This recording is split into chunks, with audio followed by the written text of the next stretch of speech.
This is Listen Up Homebuyers, the only podcast featuring home buying advice and tips from the National Association of Exclusive Buyer Agents. I'm Victoria Ray Henderson. I am an associate broker in Washington, DC, Maryland, and Virginia, and I'm a member of NABA. Now, today's guests are Glenford and Yvonne Blanc. They are principals of Pro-Spex Home Inspection Company, which is local to the Baltimore, Washington, DC area. And I would like to add that they have won the Angie's List Super Service Award for 8 years in a row. So congratulations, Glenn and Yvonne. Thank you so much for joining me, you guys. Thanks for the invitation. Thank you. Absolutely. Today, I wanted to focus on something that comes up all the time. Of course, many things come up during the home inspection that we could cover, and we probably will. But today, mostly about radon. Last month, the EPA designates January as Radon National Awareness Month. And I just wanted to talk to you two specifically about your thoughts on it and just take it away, because it is a major concern for all home buyers. You know, the first leading cause of lung cancer in the country after smoking. So want to get the word out to buyers about what it is. Sure. Want to go first? Well, I think there's a general misconception that only certain types of homes have radon, which is not true. I know. Oftentimes people say, well, it doesn't have a basement, so radon should not be a problem. No, that's not quite the case. You know, it's a function of where the house sits, what is below the house, the rocks, the water, because this comes up out of the soil, comes through water, and it enters the home through cracks in the foundation and, you know, through water in different ways. Yeah. And so depending on how the house is built, then the radon gases will get trapped in the house, cannot escape, and the radon gases rise over time. So let's tell everybody, radon is a radioactive gas. Mm-hmm. Yep. Naturally occurring, I think it's when uranium breaks down, correct? Yep. That's true. And so that could happen, as you point out very, clearly. It could happen in any kind of a building, and it doesn't matter where you are. There are certain areas that seem to have more of it, but it is really important for everybody all over the country. Yeah, I think the key thing in dealing with radon is knowing that it's not something that you can see or something that you can smell. So the only way to find out what your level of radon is to get it tested.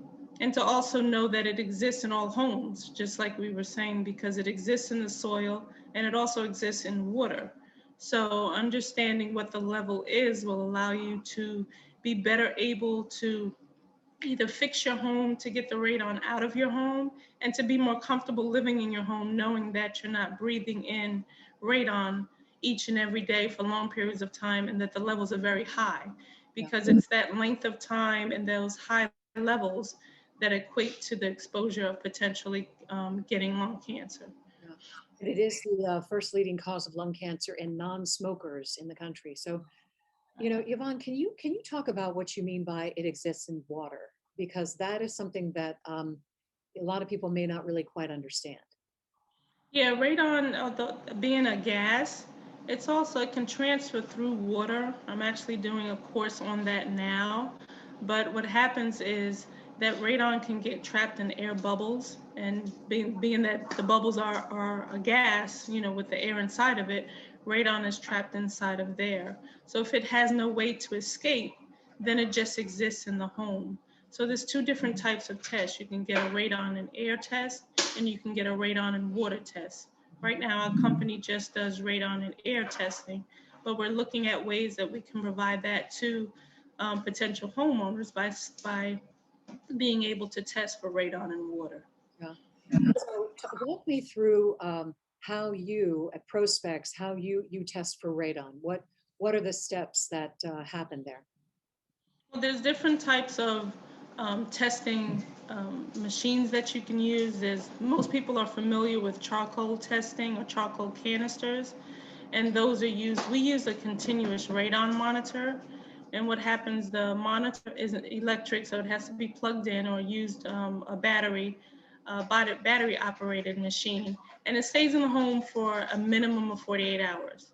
During that time, the monitor is detecting on an hourly basis what the levels of radon are and then it calculates what the averages are, and that's what we use to determine whether the levels of radon are high in the home.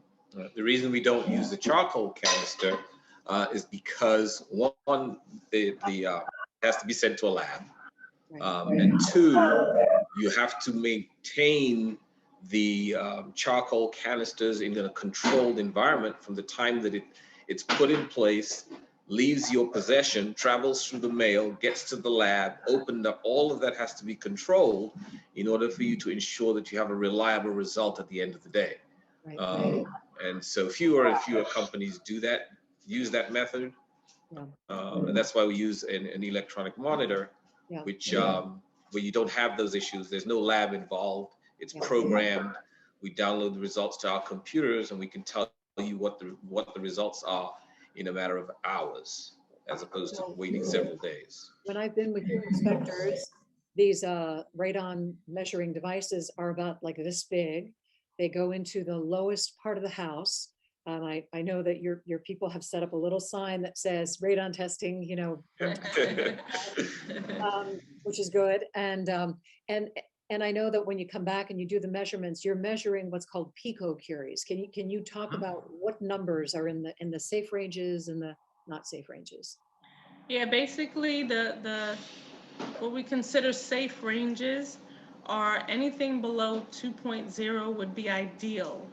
That's how it's measured: 2.0, 2.1, 3.1, things like that.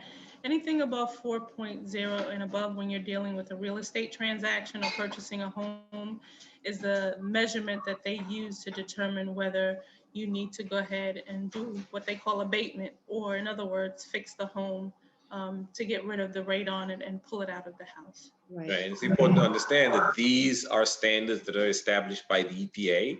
This is not something that we've set. We follow the EPA guidelines for testing and measurement, and there's no way we can alter or in any way modify the results. The results come straight out of the equipment that we use, and we supply that to the customer in a report which explains in detail what the radon level charts mean.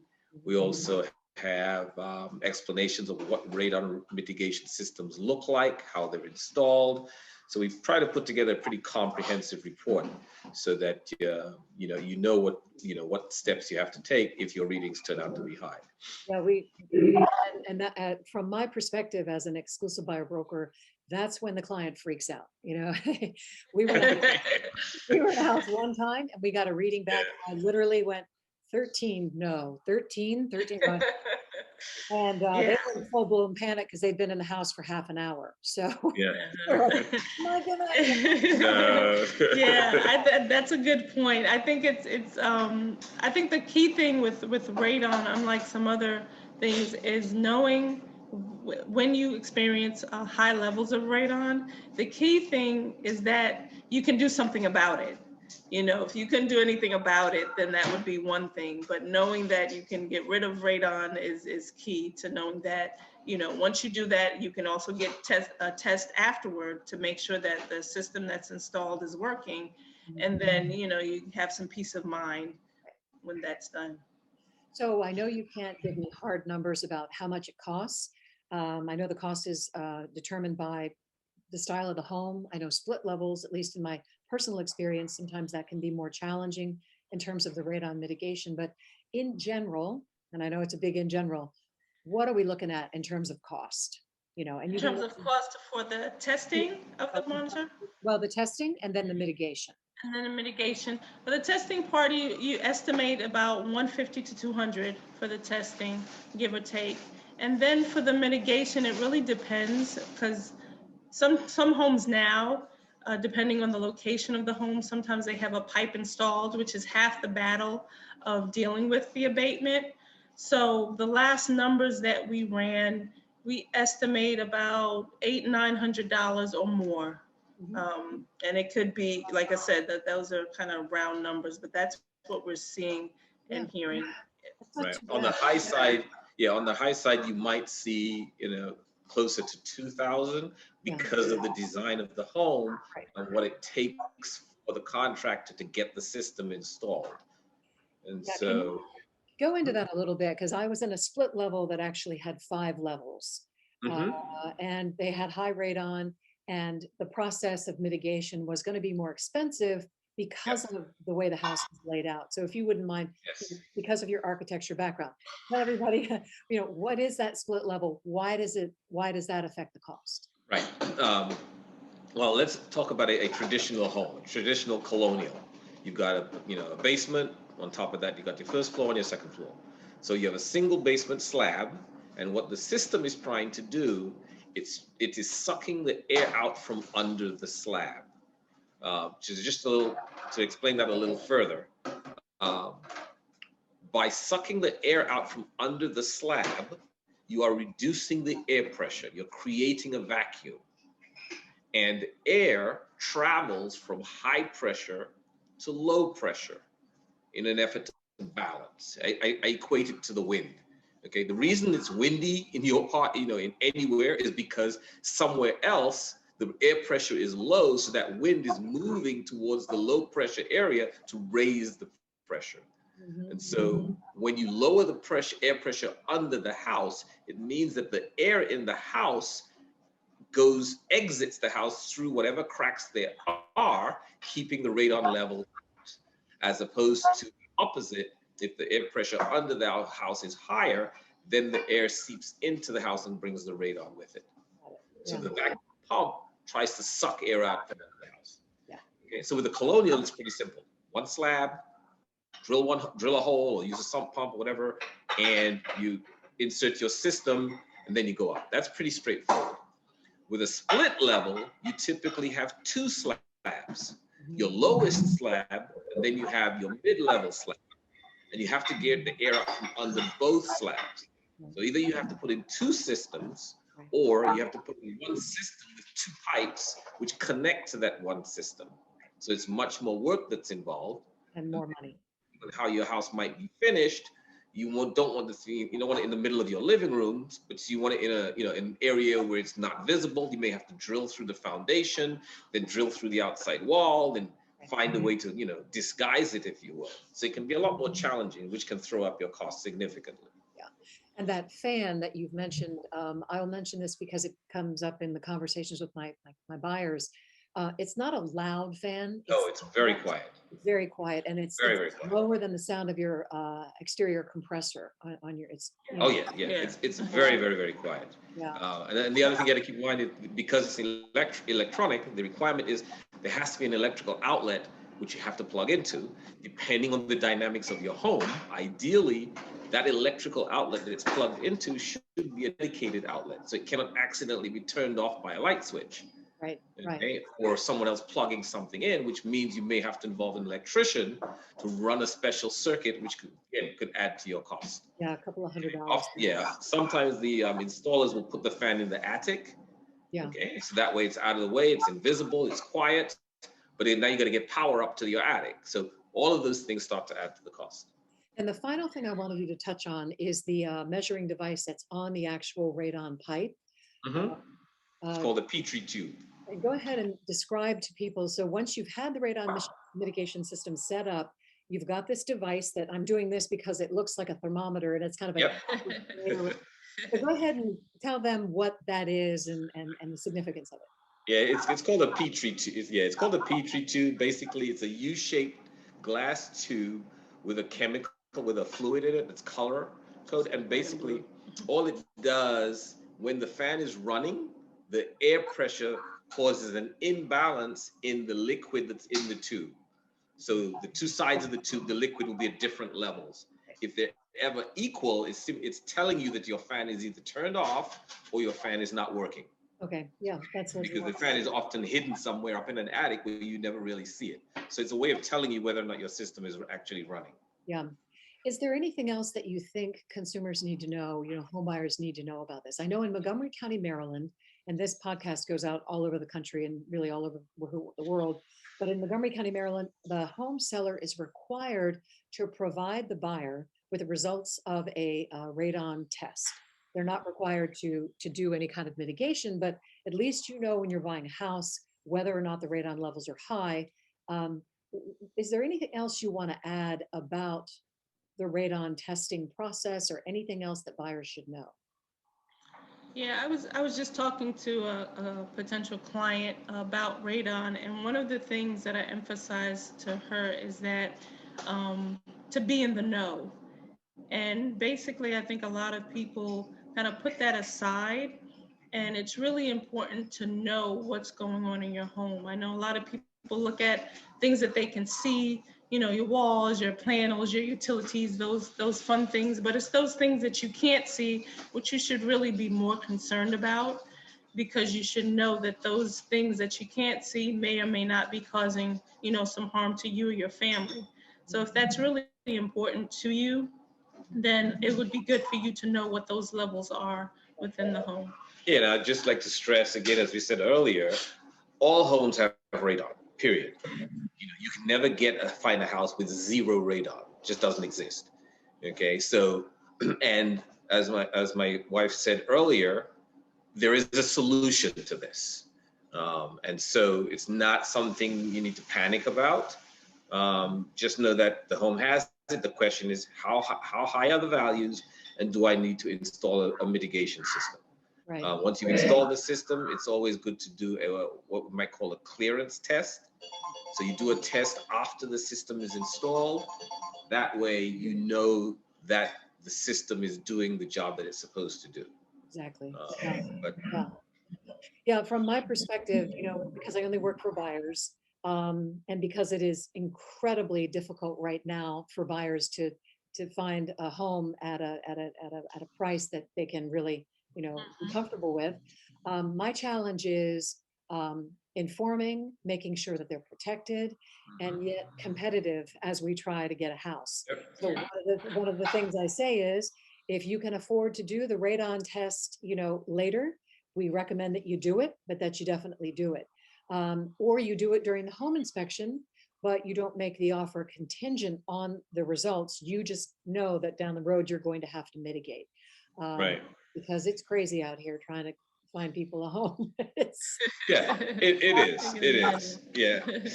And yeah, and I mean, the effects of radon don't happen overnight. Right. If it did, I mean, you're walking around, you go to work, you're breathing radon. You get on the bus, you're breathing radon. Wherever you live right now, you're breathing radon. So don't think of it in those terms. Just think of it as long-term exposure to high levels, Right. and that's what you're talking about. And so, yeah, I'm laughing it because can be fixed. for those of us who are a little bit hypochondriac, just hearing you say it's everywhere, I'm just outside and take a big breath of air. I was thinking of you guys the other day because you have so many home inspections that you do, Glenn. But one time, I was with you, my husband, and our client, and we were talking about deck safety because I'm transitioning. I want to make sure this is covered because springtime, when people start being able to go outside, especially wherever, of course, in the Southwest, they're already out there. But deck safety is huge.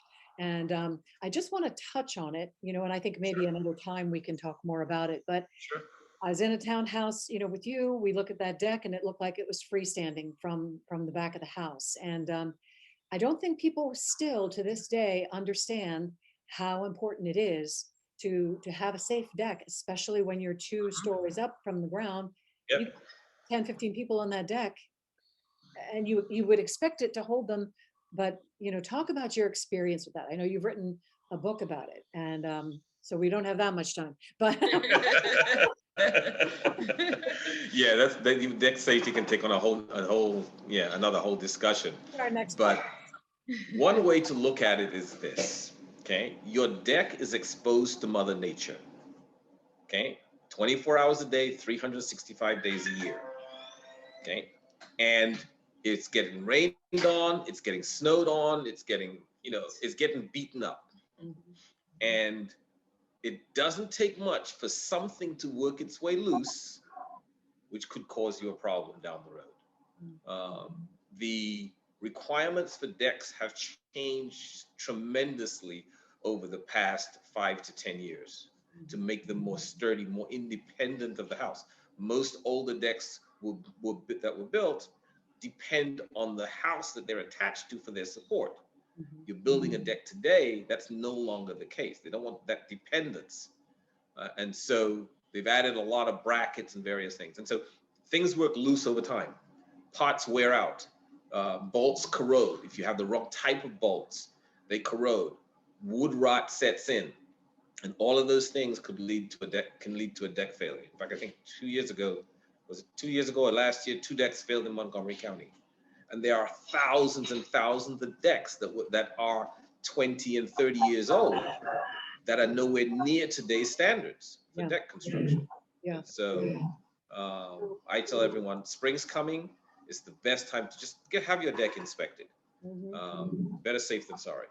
So what am I looking for when I want to protect my buyer and I have my untrained eyes? I mean, I've been around, you enough to know kind of what I'm looking for, but what am I looking for when I walk underneath that deck and I look up? How can I just help them? I mean, I know about the rusty bolts and all that. What am I? The first warnings, the first caution is the deck, and I'm going to use the term carefully, freestanding? Meaning, if you think of it like a table, does it have 4 legs to stand on? Or does it have 2 legs and the other side of the deck relies on its attachment to the house? That is the old standard for adding decks to existing houses. If it does, then the question is, how well is it secured to the side of the house? The fact that there's bolts there is not enough. Okay, what are those bolts attached to? And that's where the weak point is in a lot of these decks. Right. The other thing you can look for is what they call diagonal bracing. Okay, if it's a deck like I've just described, you've got 2 posts, you've got a beam, but there isn't a diagonal between the post and the beam going at 45 degrees. Well, you put a couple people on that deck and you start swaying left to right, all of a sudden the entire deck starts to sway. And those diagonal braces are there to prevent the deck from swaying. And this is typical of most decks that are out there. No diagonal bracing, and they're bolted to the side of the house. And so, so that's a practice that if you're adding a new deck today, you can no longer do that. So you look for those, look for those 2 things first, okay, and that'll give you a sense of, okay, we need to get a deck inspection. Yeah, the other test that we do, my husband and I, we're not small people. So when we get out on that deck together and start, our buyer comes out there like, hey, is it supposed to? We're like, no. No.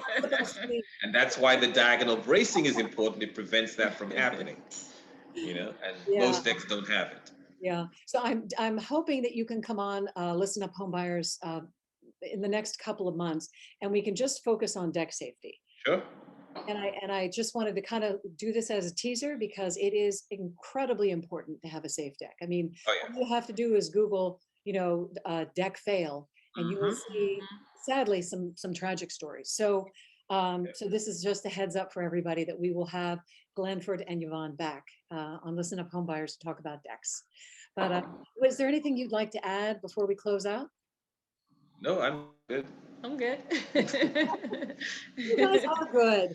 Thank you so much for joining me. I really appreciate it. Today's guests have been Glenn and Yvonne Blanc. They are the principals of Pro-Spex, and they serve the Greater Washington DC and Baltimore area as an inspection company service. So thanks again, you guys. Have a wonderful day. All right, you too.